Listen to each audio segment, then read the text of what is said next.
Ang araw ay nagniningning ng maliwanag sa Miami. Pinapalitaw ang mga matataas na gusali ng salamin at ang turkisang tubig ng Biscayne Bay. Ang metropoliya, puno ng enerhiya at aktibidad, ay naghahanda para sa isang di malilimutang pangyayari. Si Carlo Martinez, isang mayamang binata na may matinding titig at madilim na buhok, ay nagmamaneho ng kanyang mamahaling sasakyan papunta sa simbahan, suot ang isang elegante na kasuotan pangkasal.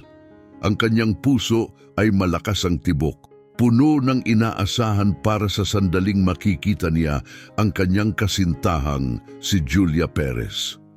Binabaybay ni Carlo ang mga kalsada ng Miami, puno ng mga pangarap at plano para sa kanilang hinaharap. Iniisip niya ang buhay na tatahakin nilang magkasama sa gitna ng kagandahan at karangyaan ng isang lungsod na hindi kailanman natutulog. Subalit may nakahandang sorpresa ang tadhana. Bigla siyang nagulat nang tumunog ang kanyang telepono. Tiningnan ni Carlo ang screen at nakita ang pangalan ni Julia. Dapat ko bang sagutin ito? Tanong niya sa sarili, kahit alam niyang may kaunting panganib. Hawak ang manibela sa isang kamay. Binuksan niya ang kanyang telepono. Nakalimutan niyang ilagay ito sa speaker. Ngunit narinig niya agad ang malinaw na boses ni Julia. Nasaan ka na? Narito na ako sa simbahan at hinihintay ka na ng lahat. Paano ka naman mahuhuli sa kasal natin? Huwag mo akong iwan dito na naghihintay. Pasensya na, paparating na ako. Naipit ako sa trapiko. Sabi ni Carlo, nararamdaman ang bigat ng sitwasyon. Trapiko? Sagot ni Julia ng may pagkayamot. Hindi ko mapaniwalaan. Bilisan mo, Carlo. Ito ang kasal natin, hindi lang basta okasyon. Malapit na ako, mahal. Bigyan mo lang ako ng ilang minuto pa. Sagot ni Carlo, pinipilit manatiling kalmado. Pero habang nakikipag-usap siya, natutok siya sa tawag kaysa sa pagmamaneho. Patuloy na nagbibibrate ang telepono niya sa mga mensahe at tawag ni Julia. Sa kanyang pag-aalala, sinubukan niyang bumilis upang mabawasan ang oras ng pagdating. Ngunit isang hindi inaasahang sakuna ang naganap. Biglang lumitaw ang isang truck sa harapan niya. Agad niyang iniwas ang manibela para makaiwas. Ngunit lumihis siya patungo sa gilid ng kalsada at sa isang iglap, nagdilim ang lahat. Minsan ang kadiliman ang nagdadala sa atin ng pagkakataong masilayan ang hindi inaasahang kaliwanagan. Sa simbahan, maganda ang palamuti, mga puting bulaklak ang nakapalibot sa bawat sulok at isang mahinang tugtugin ang bumabalot sa lugar. Ang mga bisita, suot ang kanilang magagarang damit, ay nagbubulungan, nagtatanong kung nasaan na ang ikakasal. Si Julia, nakatayo sa tabi ng altar, ay pinipilit manatiling kalmado kahit halata ang kanyang pag-aalala. Ano kaya ang nangyari kay Carlo? Tanong ng isa sa mga abay sa kasal, mahina ang boses. Siguro'y may hindi inaasahang nangyari kaya siya natagalan. Sinubukan siyang pakalmahin ng isa pang abay, nagbabakasakaling mabawasan ang tensyon. Biglang nagring ang telepono ni Julia at natigilan siya nang makita ang tumatawag, namutla habang sinasagot ang tawag. Ano ang sinasabi mo? Napasigaw siya, inilalagay ang mga kamay sa kanyang mukha. Hindi ito pwedeng mangyari. Ikinalulungkot ko pong ipaalam, senyorita, sabi ng nasa kabilang linya, ang kasintahan ninyo ay naaksidente. Buhay siya ngunit nasa koma. Dinala na namin siya sa Central Hospital. Parang gumuho ang mundo ni Julia. Nanlambot ang kanyang mga binti at kinailangan niyang humawak sa bangko para hindi matumba. Pinaghalong galit at matinding pagkalito ang bumalot sa kanya. Hindi ito pwedeng totoo. Sigaw niya labis ang pagkadesperado. Kailangan ko pang pumunta sa ospital at ayoko talaga sa mga lugar na iyon. Habang sinusubukang aliwin siya ng mga kaibigan at pamilya, siya naman ay lubos na nababalisa. Kaya nagpasya siyang umuwi muna sa bahay para magpalit bago magpunta sa ospital. Hindi niya matanggap ang ideya ng pagpunta doon na nakabihis pang kasal. Pagdating niya sa ospital, suot na ang mas komportabling kasuotan, nagmamadali siyang pumunta sa emergency room. Ang balita ay hindi maganda. Si Carlo ay nagkaroon ng pinsala sa ulo, walang malubhang pisikal na sugat, ngunit nasa koma, at hindi masabi ng mga doktor kung kailan siya magigising. Bagaman labis ang pagkabalisa ni Julia, hindi ito dahil sa kalagayan ni Carlo, kundi sa pagkaantala ng kanilang ingrandeng kasal, pati na ang pagkansela ng handaan at ng honeymoon sa Europa na kanilang pinlano. Dahil dito, unti-unting nabawasan ang pagdalaw ni Julia kay Carlo, nililimitahan ang kanyang oras sa ilang sandaling puno ng tensyon at kawalang sigla. Sa paglipas ng mga linggo, bihira na siyang makita sa silid ni Carlo. At kung dumadalaw man siya, puno ng pagkayamot at hinanakit ang kanyang mga sinasabi. "Kailangan mong bumangon, Carlo," sinasabi niya. Tila hindi alintana kung maririnig siya nito. "Hindi makatarungan na nandito ka lang na walang malay, habang dapat ay naglalakbay tayo sa Europa." Si Carlo na nagmana ng isang matagumpay na negosyo matapos ang malungkot na pagkamatay ng kanyang mga magulang sa isang aksidente sa eroplano ilang taon na ang nakalipas, ay walang malapit na pamilya at halos umaasa na lamang sa mga pagdalaw ni Julia, kahit kaunti na lamang ang mga iyon. Sa araw mismo ng aksidente ni Carlo, isang batang immigrant na Latina na nagngangalang Sylvia ang nagsimula ng trabaho bilang isang tagalinis sa ospital. Nakita niyang mabilis na dinadala si Carlo sa emergency room sa isang stretcher. At may nakita siyang kakaibang bagay sa mga mata ni Carlo na nagpatigil sa kanya. Nahabag siya at sandaling pinanood ito. Nang si Carlo ay maging stable at mailipat sa isang kwarto sa koma, muling nakita siya ni Sylvia habang naglilinis. Nabigla siya nang makilala ang binatang nakita niya kanina sa mga pasilyo. Napabulong siya sa sarili habang nakatingin. Siya ay iyon. Kumikislap ang mga luha sa kanyang mga mata na nagpapakita ng kagandahan ng kanyang mahabaging puso. Ang kwarto, tahimik, at bahagyang naiilawan ng isang sinag ng araw na tumatagos sa bintana, ay nagiging lugar ng kapayapaan tuwing pumapasok si Sylvia. Ang dalagang ito, may maitim at kulot na buhok, suot ang kanyang simpleng uniforme bilang tagalinis, ay ngumingiti ng matamis habang binabasa ang pangalan ni Carlo sa kanyang ID. Sa bawat pagbisita ni Sylvia, dinadala niya ang lambing at pag-asa, kabaligtaran ng mga malamig at distansyang pagdalaw ni Julia. Sa bawat pagbisita, hinahawakan ni Sylvia ang kamay ni Carlo, umuupo sa tabi niya, umaasang maipasa ang lakas upang magpatuloy.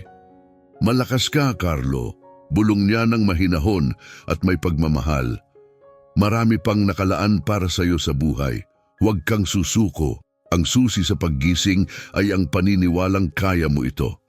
Simula noon, nagdadala si Sylvia araw-araw ng sariwang bulaklak na siya mismo ang nagtanim sa kanyang hardin. Pinupuno ang kwarto ng kulay at amoy na naiiba sa malamig na paligid ng ospital. Maingat niyang nilalagay ang mga bulaklak sa mesang nakaharap sa kama ni Carlo. Sinisiguradong nakikita ito ng binata at pumipili ng mga bulaklak na may pinakamasarap na halimuyak sa pag-asang magising siya mula sa kanyang koma.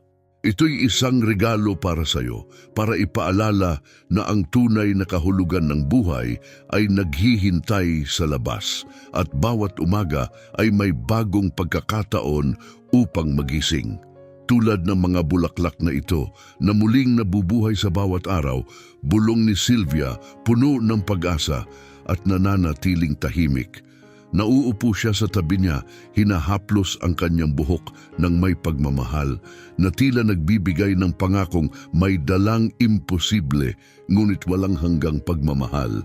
Minsan, yumuyuko siya upang magbigay ng isang banayad na halik sa kanyang noo, hinahayaan na maipadama ng kanyang mga labi ang pagmamahal at debusyong nararamdaman niya para sa kanya. Ang pinakatotoong pag-ibig ay kayang lampasan ng lahat, bulong niya sa kanyang tenga. "Mahal kita ng buong puso, Carlo. Ang hiling ko lang ay magising ka at matagpuan ang kaligayahan." Naglalaan din si Sylvia ng oras upang imasahe ang kanyang mga kamay at paa, gamit ang lotion at langis ng almendras upang mapabuti ang kanyang sirkulasyon. Bawat haplos ay isang tahimik na mensahe ng malalim na pagmamahal at pag-aalaga. Isang paalala na hindi siya nag-iisa sa kanyang laban para muling magising. Ang iyong espiritu ay hindi matitinag, Carlo. Sabi niya habang maingat na hinihimas ang kanyang mga paa, may ngiti ng pag-asa sa kanyang mukha. Alam kong babalik ka sa mundo ng mas malakas kaysa dati. Kung kaya mong isipin ito, kaya mo itong makamit. Habang lumilipas ang panahon, ang mga pagbisita ni Sylvia ay naging isang ritual ng pag-ibig at pag-asa. Ikinukwento niya kay Carlo ang kanyang mga pangarap at hangarin. Ibinabahagi sa kanya ang kanyang buhay at mga iniisip na para bang si Carlo ang kanyang pinakatiwalaang tagapakinig. Lagi akong naniniwala sa mga himala, bulong ni Sylvia isang araw. Ang kanyang mga mata ay kumikislap sa luha. At ikaw, Carlo, ang aking himala. Sigurado akong gagaling ka dahil kahit tahimik ka, nararamdaman ko ang kabutihan at katapatan sa iyo na tugma sa akin. Bawat salitang binubulong niya ay tila kumpirmasyon ng buhay, isang mensaheng nagpapaalala kay Carlo na magpatuloy at huwag sumuko sa kadiliman ng kawalang malay. Huwag mong maliitin ang kakayahan mong lampasan ang mga pagsubok, sabi niya ng may determinasyon, isang awit ng pag-asa. Ang buhay ay isang regalo at marami ka pang pwedeng maranasan.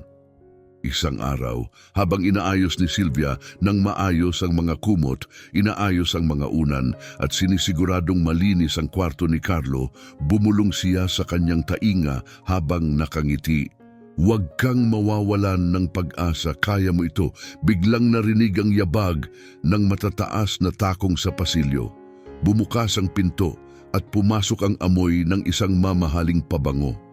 Si Julia, ang kasintahan ni Carlo, ay pumasok ng matatag, suot ang isang damit na gawa ng sikat na designer at may malamig na tingin kay Sylvia. May taglay na autoridad ang kanyang presensya at natural na kagandahan. Agad niyang sinita si Sylvia, "Ano ang ginagawa mo nang malapit sa kasintahan ko? Nurse ka ba?" Ang huling kailangan ni Carlo ay ang isang tagalinis na umaaligid dito. Tapusin mo ang trabaho mo at umalis ka. Si Sylvia, hindi nagtaas ng tingin o sumagot, ay lumayo mula sa kama ni Carlo at ipinagpatuloy ang kanyang paglilinis. Lumabas siya ng kwarto matapos ang ilang minuto. Bago siya tuluyang lumabas, narinig niya si Julia na nagsasalita kay Carlo ng walang bahid ng damdamin. "Bata at maganda ako, hindi ko kayang gugulin ang buhay ko dito na naghihintay sa iyo. Bukod pa riyan, alam mo namang hindi ako naniniwala sa mga himala. Maghihintay lang ako ng sapat para hindi maging iskandalo," malamig na sabi ni Julia. Lumabas si Sylvia ng kwarto, itinulak ang kanyang cart at nadama ang matinding lungkot. Naalala niya ang ironya ng buhay, kung minsan yaong dapat mag-alaga ang siyang unang pumipinsala. Ang mga salitang binitiwan ni Julia, walang malasakit sa lalaking minahal ni Sylvia ng palihim, ay nagdulot ng matinding kirot sa kanyang puso. Tahimik niyang bumulong sa sarili, "Ang hiling ko lang ay ang kanyang kaligayahan, wala ng iba." Sa kabila ng lahat, nanatili si Sylvia sa pasilyo, maingat na naghihintay hanggang sa umalis ang mayabang na kasintahan ni Carlo. Pagkaalis ni Julia, bumalik siya sa kwarto upang pagaanin ang anumang sakit na maaring idinulot ng malulupit na salita kay Carlo. Lumapit siya sa tabi ng kanyang kama at nang may puspos na pag-ibig at pag-asa ay bumulong sa tainga ni Carlo. Ang tunay na pagmamahal ay hindi kailanman sumusuko. Nanginginig ang kanyang tinig habang ipinagpatuloy, "At hindi ako susuko sa iyo, Carlo. Gigising ka, sigurado ako. Kung kaya mong isipin, kaya mong makamit, at iisipin ko ito para sa iyo upang tulungan kang magising. Kailangan ko nang umalis, Pero bukas babalik ako ng maaga, may dala pang mga bulaklak at isang regalo na sigurado akong magugustuhan mo. Kinabukasan, pumasok si Sylvia sa kwarto. May dala siyang isang bungkos ng magagandang rosas na inilagay niya sa paboritong florera. Pagkatapos, kinuha niya ang kanyang lumang telepono mula sa kanyang bulsa at pumili ng kanta. Kagabi, sumulat ako ng kanta para sa iyo. Ito ang regalo ko, sabi niya bago magsimulang umawit nang may pusong puno ng inspirasyon. Pagkatapos ng kanyang magandang pag-awit, marahang hinalikan ni Sylvia ang mga labi ni Carlo at bumulong sa kanyang tainga, mas malakas ka kaysa sa iyong inaakala. Kaya mong lagpasan ang kahit ano habang hinihimas ng maingat ang kanyang pisngi. Ilang oras ang lumipas ng araw na yon, isang alarma ng emergency ang umalingaw-ngaw sa ospital. Nakatawag ng pansin ng lahat sa pasilyo. Isang grupo ng mga doktor at nurse ang mabilis na tumakbo papunta sa kwarto ni Carlo na matapos ang ilang buwan sa coma ay sa wakas nagpapakita ng mga palatandaan ng paggaling. Ang nurse na naka-assign sa kanya, lubos ang saya at gulat, ay sinisigurado ang kanyang mga vital signs habang unti-unti niyang iminumulat ang kanyang mga mata. Isang bulong ng pagtataka at paghanga ang narinig mula sa mga medical staff na nakapaligid sa kanyang kama. Namangha sa naganap. Walang duda, ito ay isang himala. Habang itinutulak ni Sylvia ang kanyang cart ng paglilinis sa pasilyo, narinig niya ang mga bulong-bulungan. Ang batang milyonaryo ay nagkamalay na, sabi ng mga nurse. At habang napupuno ng saya ang kanyang puso, may nararamdaman din siyang matinding kirot. Ang mahalaga ay ang kaligayahan mo, Carlo. Bulong niya sa sarili. Alam niyang sa kanyang paggising, magiging mas wala na siyang halaga. Naintindihan niyang wala na siyang madaling pagpasok sa kanyang silid maliban sa paglilinis. At hindi rin magiging malugod ang kanyang presensya. Hindi na siya makakapagbulong ng mga salitang puno ng pag-asa. Ang saya at lungkot sa paggaling ni Carlo ay nagsanib, tila pinupunit ang kanyang puso. Si Julia, ang kasintahan ni Carlo, ay dumating sa ospital ilang sandali pa. Ang kanyang eleganteng presensya ay lumutang sa gitna ng mga tao. Ang kanyang mamahaling pabango ay bumalot sa paligid. At ang kanyang malamig at mapagkalkula na tingin ay agad na bumaling sa pinto ng kwarto ng kasintahan.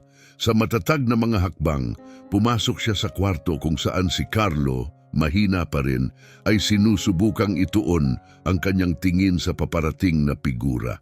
Carlo, sambit ni Julia, puno ng kunwaring pag-aalala at bahagyang pagkagalit ang kanyang boses. Hindi ako makapaniwalang gising ka na. Lagi kang nasa isip ko. Sa wakas, maipagpapatuloy na natin ang mga plano para sa kasal at ma-enjoy ang honeymoon natin sa Europa. Si Carlo litong-lito ay ngumiti ng bahagya bagamat may bakas ng pagkalito sa kanyang mukha. Si Julia, sanay sa pagkakaroon ng buong atensyon, ay lumapit at hinalikan siya sa noo. Ngunit sa pagmamadali, nabangga niya ang basong tubig sa tabi ng kanyang kama, nagdulot ng maliit na pagbaha sa sahig. Naku, muntik ko nang masira itong mamahaling damit, sabi ni Julia na nababanas. Ito pa naman ang huling bagay na kailangan ko ngayon. Sige, nang hindi na mag-aksaya ng oras. Binuksan niya ang pinto at nang makita si Sylvia sa di kalayuan, abala sa paglilinis, tinawag niya ito ng pabulyaw. Ikaw, tagalinis, halika rito agad at linisin ito. Nagulat sa biglang utos, binitiwan ni Sylvia ang kanyang gawain at nakatungo ang ulo tumungo sa kwarto ni Carlo, damang-dama ang bigat ng katotohanan sa bawat hakbang. Pagkapasok niya, hindi siya naglakas loob na tumingin pataas at agad na nilinis ang kalat na nagawa ni Julia.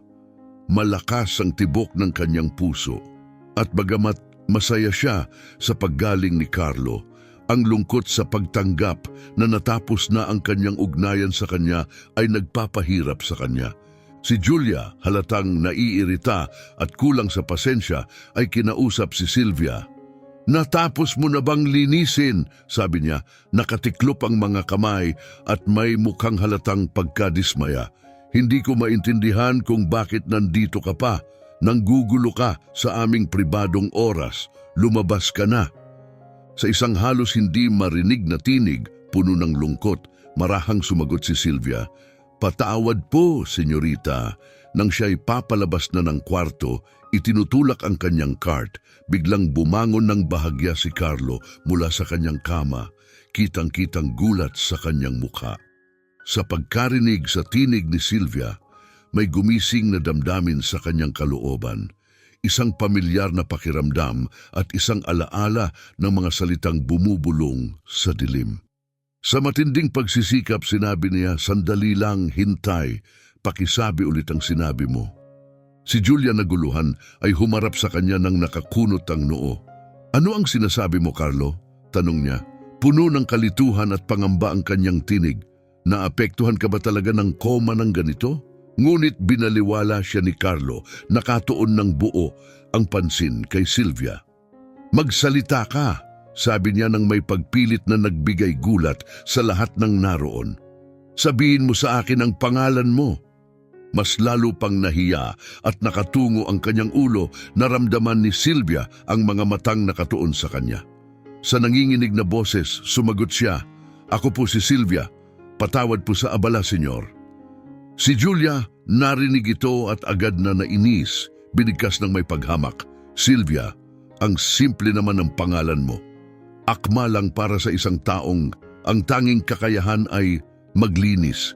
Hindi ko maintindihan ang nais mong patunayan sa ginagawa mo, pero tama na, nandito ka para maglinis, hindi para gambalain ang kasintahan ko." Hindi na mapigilan ni Carlo ang emosyon na lumalago sa kanyang kalooban. Dahan-dahang lumitaw ang isang ngiti sa kanyang mukha. Nagniningning habang pabulong niyang sinabi, "Ikaw pala yon, lagi kang ikaw. Totoo ka, ang babae sa aking mga panaginip ay tunay na hindi lang pala isang guni-guni." Si Julia, litong-lito, ay umatras ng isang hakbang, nakatingin kay Carlo na tila hindi siya makapaniwala. "Ano ang ibig mong sabihin?" tanong niya, hindi makapaniwala. Walang saysay ito, parang kalokohan. Ngunit si Carlo, nakatuon ang tingin kay Sylvia, ay nagpatuloy. Nanginginig ang kanyang boses sa emosyon.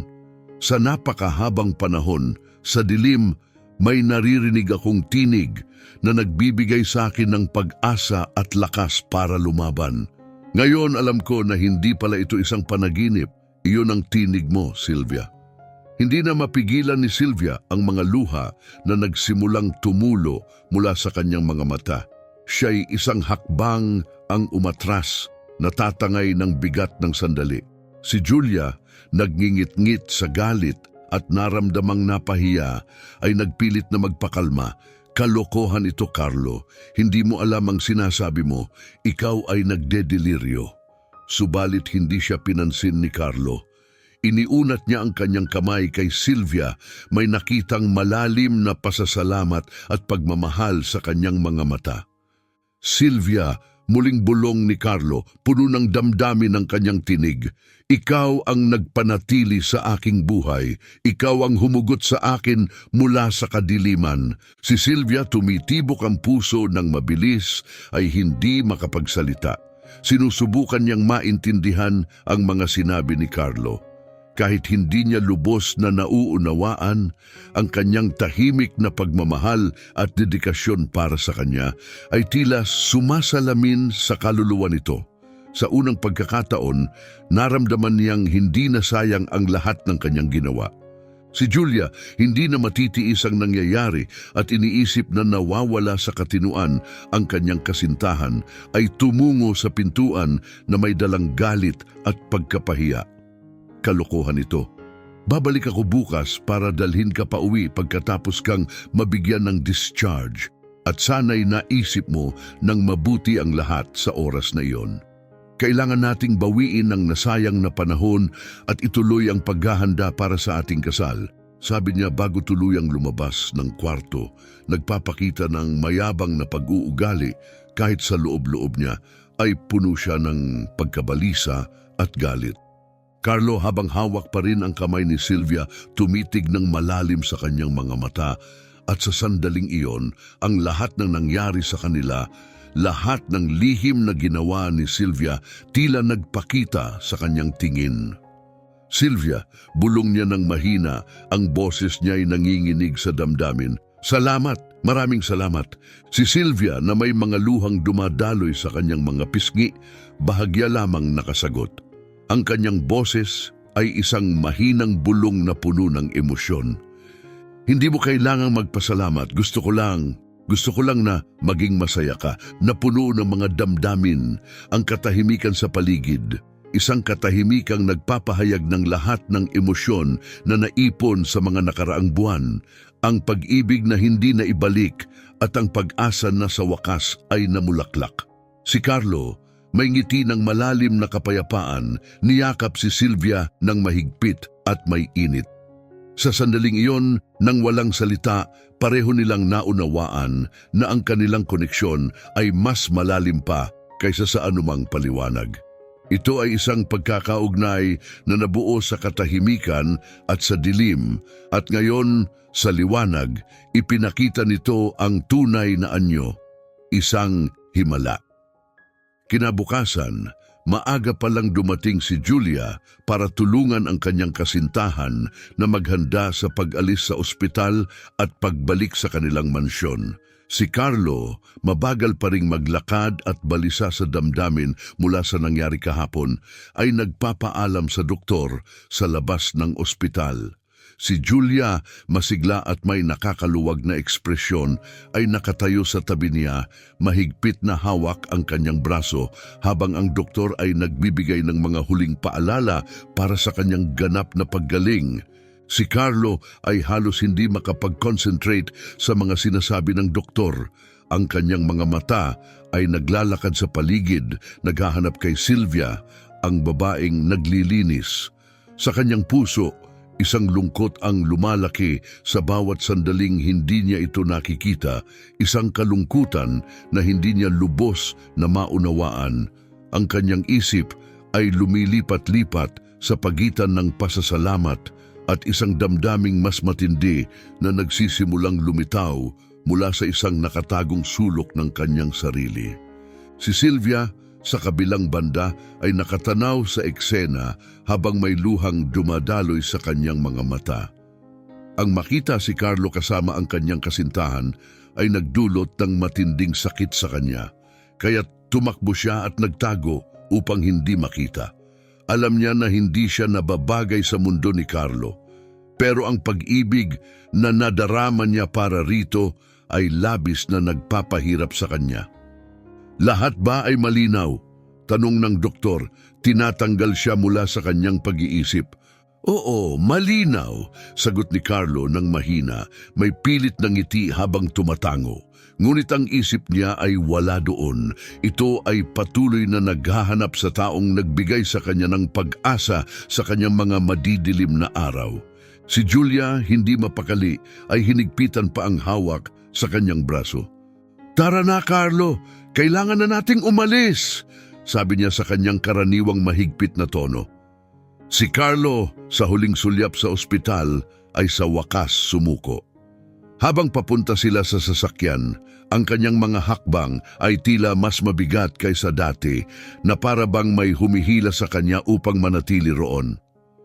Ako na ang magmamaneho, sabi ni Julia na upo sa upuan ng driver at maingat na inaayos ang rearview mirror. Si Carlo ay sumandal sa upuan ng pasahero na tila tinanggap na lamang ang sitwasyon habang ang kanyang isip ay muling nagbabalik sa bango ng mga rosas sa kanyang silid sa ospital.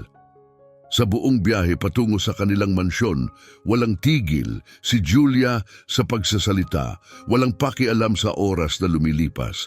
Ang kanyang boses ay bumabalot sa kotse ng mga kwento tungkol sa mga detalye ng kasal, mga palamuti sa bulwagan, pagpili ng mga putahe para sa piging, at mga plano para sa kanilang honeymoon sa Europa. Carlo, isipin mo kung gaano ito kaganda, ani Julia, puno ng hindi mapigil na kasiyahan. 1 linggo na lang ang natitira at handa na ang lahat. Bawat detalye ay inihanda ng maayos. Ang bulwagan ay puno ng mga bihirang bulaklak at ang chef ay nagdisenyo ng menu na ikagugulat ng mga bisita. Bukod pa rito, ang honeymoon natin ay magiging di malilimutan. Pupuntahan natin ang mga eksklusibong lugar at mananatili sa mga pinakamagagarang hotel.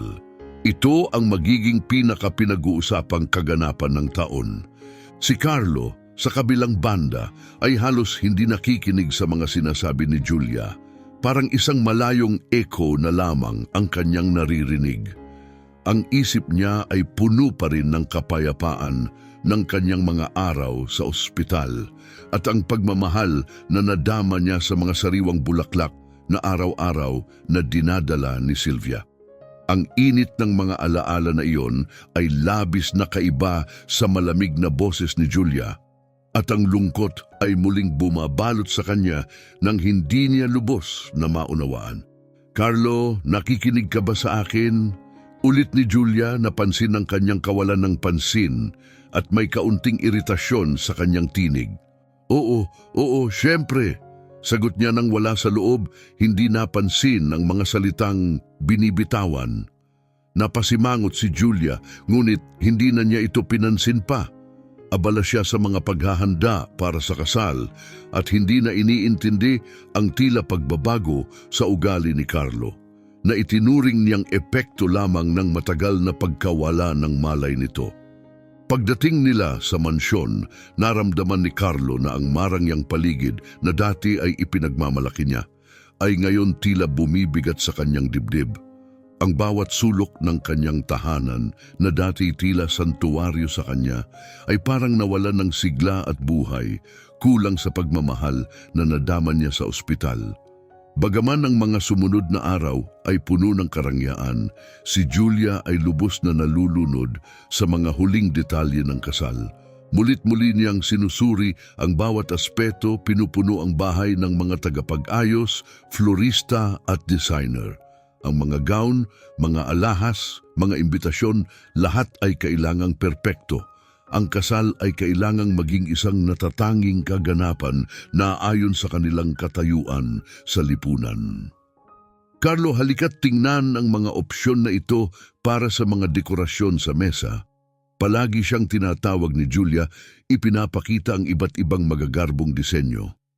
Sinusundan lamang siya ni Carlo, hindi tumututol, at ipinapaubaya kay Julia ang lahat ng desisyon, ngunit sa loob niya ay may lumalaking kawalan, parang may nawawala sa kanyang buhay. Ang mga usapan nila ni Julia ay parang walang laman at paulit-ulit siyang bumabalik sa alaala ng batang imigranteng nagbigay sa kanya ng lakas ng loob sa mga mahabang buwang siya'y nasa koma.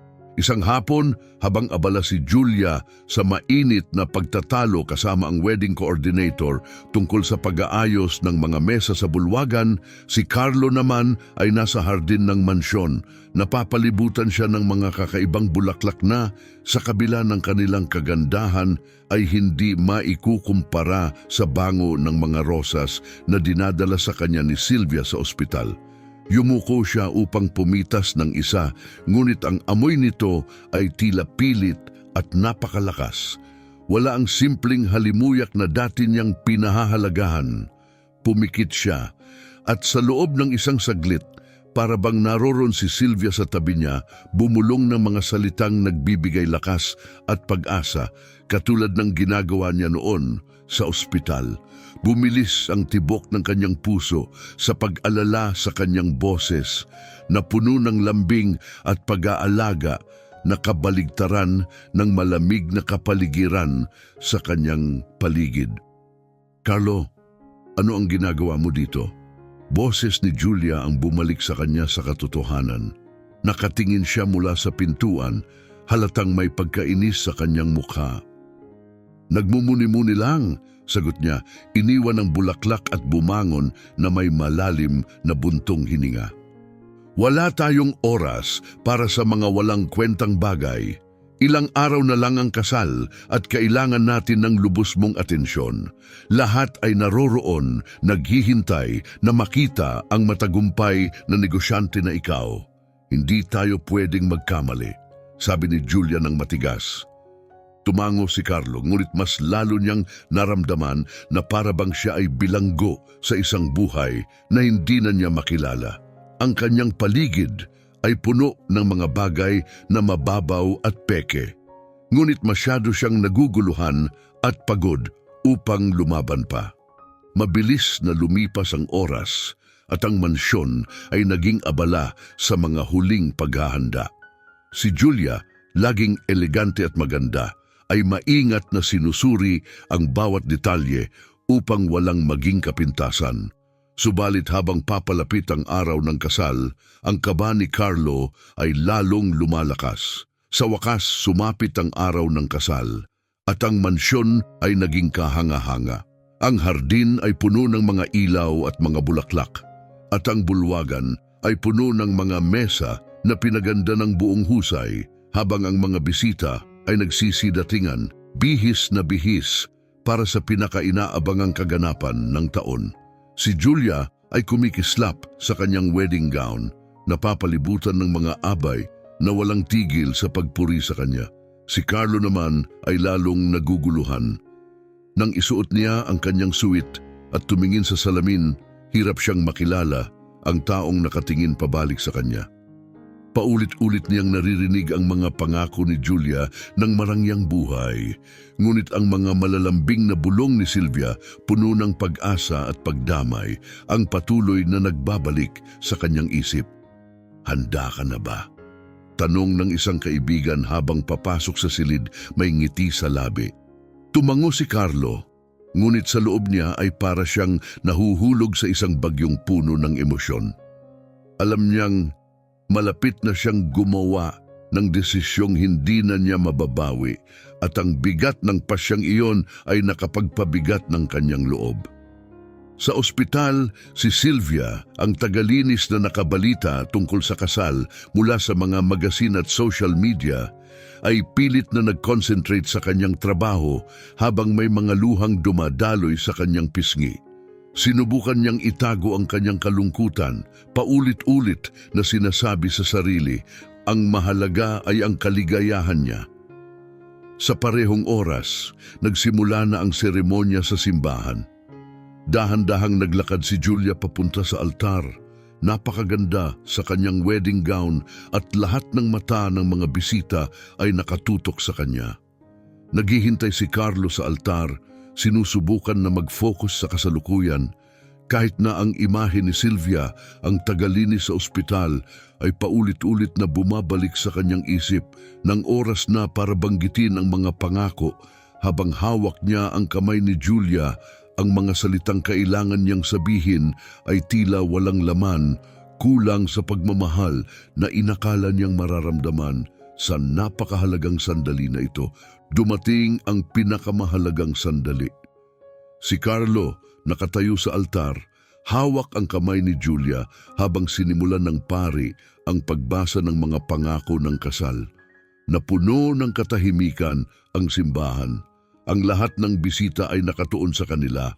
Ang malalim na boses ng pari ay narinig sa paligid na may tanong na puno ng bigat at solemnidad. Carlo Martinez, tinatanggap mo ba si Julia Perez bilang iyong tunay na asawa upang mahalin at igalang sa kalusugan at karamdaman, sa yaman at kahirapan hanggang kamatayan? Sa sandaling iyon, tila tumigil ang oras. Si Carlo ay nakaramdam ng rumaragasang emosyon habang naririnig ang tanong ng pari. Mga alaala at imahe ang nagsimulang bumalik sa kanyang isipan. Ang malambing na bulong ni Sylvia na umalingaw-ngaw sa kanyang alaala, ang mga salitang nagbibigay lakas na sinabi niya habang si Carlo ay nasa koma. Naalala niya ang mga rosas na puno ng bango sa kanyang silid at biglang ang kantang inawit ni Sylvia noong nagising siya ay muling pumuno sa kanyang kamalayan.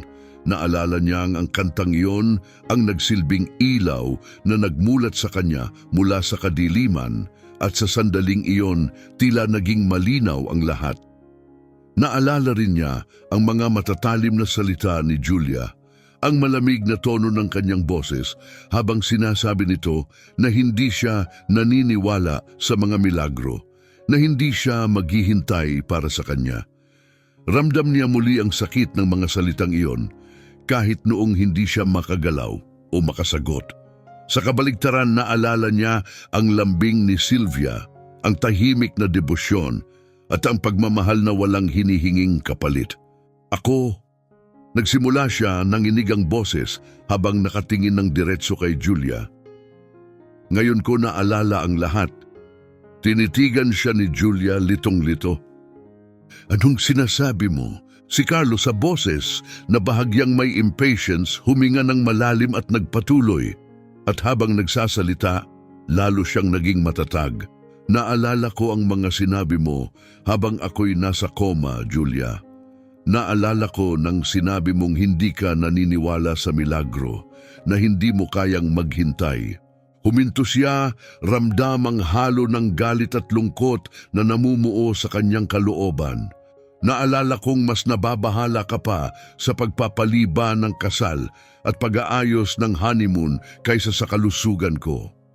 Isang ingay ng gulat ang kumalat sa simbahan habang si Julia ay namutla, ang kanyang ekspresyon ay pinaghalong pagkagulat at galit. Hindi iyan totoo. Bulalas niya, sinusubukang kontrolin ang sitwasyon. Wala kang ideya sa mga sinasabi mo. Nalilito ka dahil sa tagal mong nasa coma. Umiling si Carlo, may matatag na kapayapaan sa kanyang kilos. Hindi, Julia, hindi ako nalilito, napakalinaw ng lahat ngayon. At naaalala ko rin ang babaeng tagalinis, ang batang imigranteng hindi ko kilala noon, na nag-alaga sa akin ng may mas higit na pagmamahal at malasakit kaysa sa kahit kailan mo pinakita. Siya ang nagbigay sa akin ng lakas para magising, siya ang nagbalik ng buhay ko. Palagi niyang sinasabi sa akin, kung kaya mong isipin, kaya mong makamit. Tinitigan siya ni Julia na hindi makapaniwala. Ano ang sinasabi mo? Ang babaeng iyon na simpleng tagalinis? Ito ay katawa-tawa. Akala ko deliryo lang yan mula sa coma mo. Bakit mo binabanggit ito sa mismong kasal natin? Isa itong biro, hindi ba? Carlo, hindi na pinapansin ang mga salita ni Julia na kapag pasya na siya, Julia, hindi ko na kayang ituloy ito. Ang puso ko ay pag-aari na ng iba, ng isang taong tunay na nagpakita sa akin kung ano ang ibig sabihin ng totoong pagmamahal. Huminto siya, nakatitig ng matatag kay Julia. Patawad pero hindi kita kayang pakasalan. Ang revelasyon ay umalingaw-ngaw sa buong simbahan na parang isang pagsabog. Si Julia, lubos na nagulat, ay nagalit ng husto. Ito ay isang kabaliwan. Nabaliw ka na, Carlo. Hindi mo ito pwedeng gawin sa akin. Ako si Julia Perez. Ang kasal na ito ang pinakaabangang kaganapan ng taon. Hindi mo pwedeng basta-basta. Ngunit si Carlo, na puno ng tiwala sa kanyang desisyon, ay hindi na siya pinapansin. Binitiwan niya ang kamay ni Julia at lumayo mula sa altar. Patawad, Julia, pero sigurado akong makakahanap ka ng ibang milyonaryo, sinabi niya bago siya lumingon at lumabas ng simbahan. Iniiwan ang isang nagngangalit na nobya at isang naguguluhang madla. Sumakay siya sa kanyang kotse at diretso siyang nagtungo sa ospital. Habang dumaraan siya sa mga kalye, ang kanyang puso ay tumitibok ng mabilis at ang mga ilaw ng lungsod ay kumikislap sa paligid niya. Pagdating sa ospital, mabilis niyang ipinarada ang sasakyan at tumakbo papasok. Desperadong hinahanap si Sylvia. Nasaan si Sylvia, ang batang kasama sa cleaning team? Tanong niya sa isang nurse sa reception. Kailangan ko siyang makita. Tinitigan siya ng nurse, tila naguguluhan. Pasensya na sir, hindi ako sigurado kung nasaan siya ngayon. Bahagi siya ng cleaning staff, pero hindi ko alam ang eksaktong lugar niya sa oras na ito. Ramdam ni Carlo ang labis na pangamba.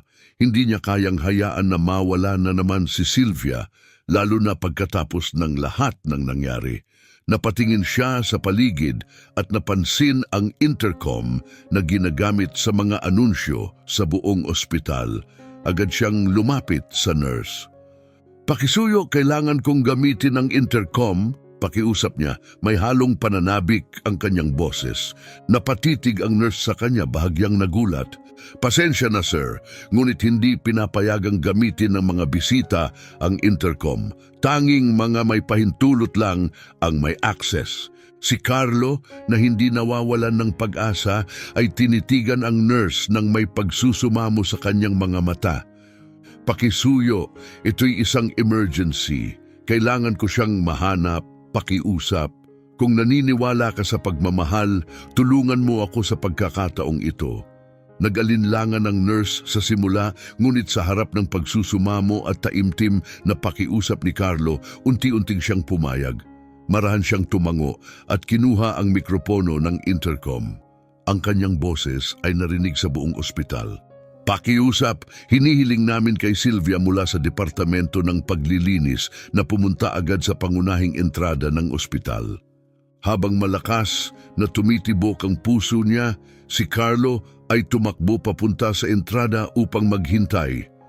Ang bawat minuto ay lumipas ng mabagal at bawat segundo ay tila isang torture, hanggang sa wakas, bumukas ang pinto at pumasok si Sylvia, nakasuot ng kanyang uniforme sa paglilinis at may halong pagtataka at pagkalito ang kanyang ekspresyon.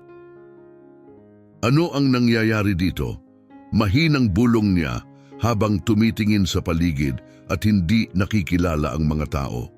Sa sandaling iyon, naramdaman niya ang isang banayad na haplos sa kanyang likuran. Agad siyang lumingon at sa kanyang pagkabigla, nakita niya ang isang lalaking may hawak na malaking buke ng mga rosas. Nakatago ang mukha sa likod nito. "Sino po sila?" tanong ni Sylvia, kinakabahan ang puso. "Tingin ko nagkakamali kayo ng tao, isa lang po akong tagalinis." Dahan-dahang ibinaba ng lalaki ang buke at lumantad ang kanyang mukha. Si Carlo iyon, ang kanyang mga mata ay puno ng pagmamahal habang nakatitig kay Sylvia.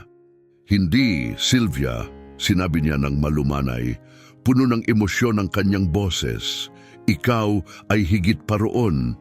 Ikaw ang babaeng nakabihag ng puso ko." Si Sylvia, litong-lito at namumula ang mga pisngi, ay napabulong. "Hindi po ba dapat nasa kasal kayo ngayon? Ano ang ginagawa niyo rito?" "Gusto ko lang ang kaligayahan mo," sabi ni Carlo habang lumalapit sa kanya, may ngiti ng pagmamahal sa kanyang mga labi. "Ikaw ang ligaya ko," bulong ni Sylvia bago siya yumukod at halikan ito ng banayad at puno ng pagmamahal sa isang halik na puno ng pangako ng isang hinaharap na magsisimula pa lang nila makita. "Pangako kong hindi kalilimutan na ang pagmamahal na ito ay para sa habang buhay," ani Carlo habang niyayakap siya ng mahigpit. Pagkatapos ay kinuha niya mula sa kanyang bulsa ang isang maliit na velvet na kahon. Nang buksan ito, lumantad ang pinakamasilaw na singsing na engagement na nakita ni Sylvia. Ang kanyang mga mata ay napuno ng luha habang isinuot ni Carlo ang singsing sa kanyang daliri.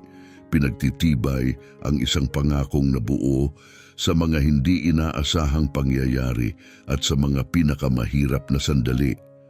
Ngunit ngayon ay nagniningning sa pinakamaliwanag na liwanag.